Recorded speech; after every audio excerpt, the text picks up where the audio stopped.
En 30 ans de carrière, Michael Jackson, l'homme de tous les records, a amassé un joli magot. Ses énormes ventes de disques et aussi son sens des affaires l'avaient, semble-t-il, mis à l'abri de tout revers de fortune. Et pourtant, aujourd'hui, ses finances sont dans le rouge. Pour en avoir le cœur net, nous avons rencontré ce journaliste, Roger Friedman, l'homme qui connaît le mieux aux États-Unis les dessous de l'empire Jackson. Un empire bâti sur un coup de poker dans les années 80. Parmi d'autres choses, il a acheté le catalogue de chansons des Beatles. Et c'était très malin de sa part. Paul McCartney le voulait, Yoko Ono aussi, ils n'ont pas réussi à s'entendre. Michael a entendu Paul en parler et ses conseillers se sont empressés de l'acheter.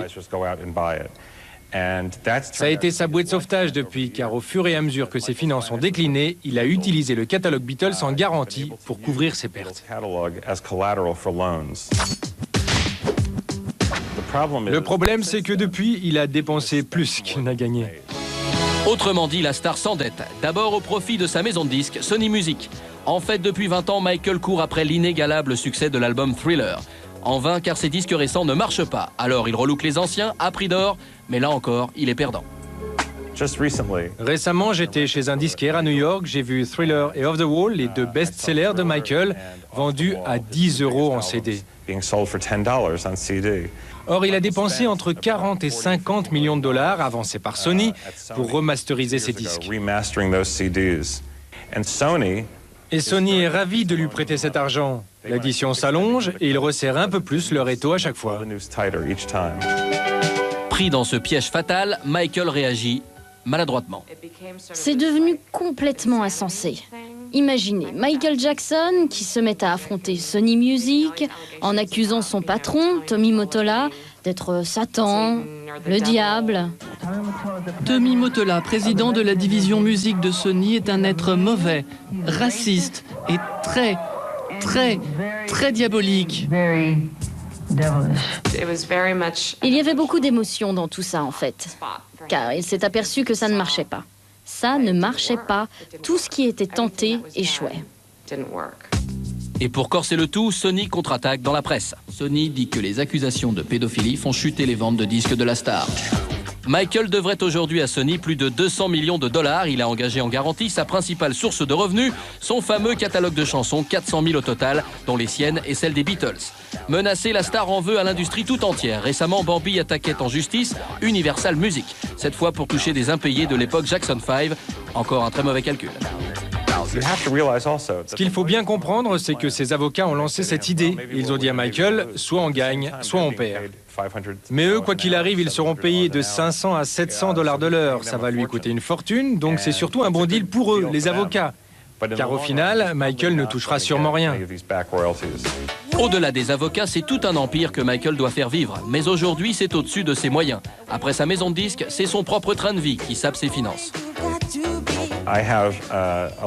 J'ai en ma possession une liste exhaustive de ses dépenses sur un mois. C'est impensable.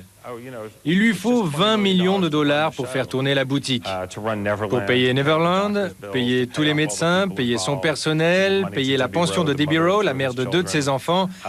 C'est démentiel. Et que dire des dépenses personnelles de Michael, de ces jours où il fait ses courses de manière totalement inconsciente.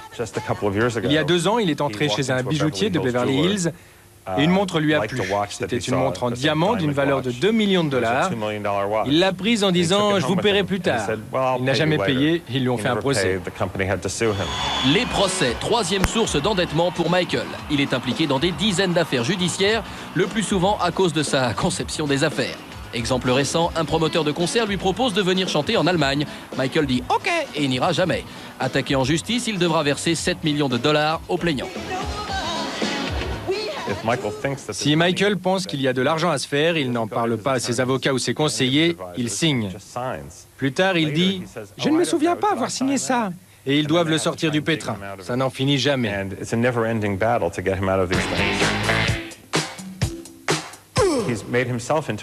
Il s'est mis à la merci de n'importe qui susceptible de lui vendre une bonne idée. Si on lui disait que chercher du pétrole à Neverland, c'est ce qu'il faut faire, il serait d'accord. Si Michael perd les pédales, c'est qu'il doit absolument trouver de l'argent. Alors il monte des plans de sauvetage, là encore, sans grand résultat. Le mois dernier, il ouvrait les portes de sa propriété Neverland, prix du billet 5 000 $. Le but étant bien sûr d'attirer le maximum de stars. Elles ne sont pas venues. Et il y a des signes encore plus inquiétants. Récemment, il a engagé un ancien réalisateur de films porno gays qui est maintenant avocat à Las Vegas. Ce monsieur a proposé à Michael de faire la tournée des hôtels de la ville afin de lui décrocher un contrat pour un concert dans un grand hôtel. Il s'est exécuté et personne n'a voulu de Michael. Ils ont dit, c'est une très grande star, mais on veut pas de ça chez nous. Bon, alors question qui tue, quel est l'avenir de Michael dans l'industrie du disque? Chez Sony Music, ça ne les intéresse pas de sortir un nouveau Michael Jackson. Ils veulent en finir avec lui. Ils sortent juste un best-of ces jours-ci et un coffret l'année prochaine avec 4 nouvelles chansons. Ensuite, il va devoir chercher une nouvelle maison de disques et trouver comment payer sa dette à Sony. En fait, il n'y a aucune issue. Pourtant, la fortune de Michael est encore estimée à 500 millions de dollars. Problème, sa dette aussi. C'est quoi la solution? Ce que je lui conseille, c'est de trouver un acheteur pour Neverland et de déménager.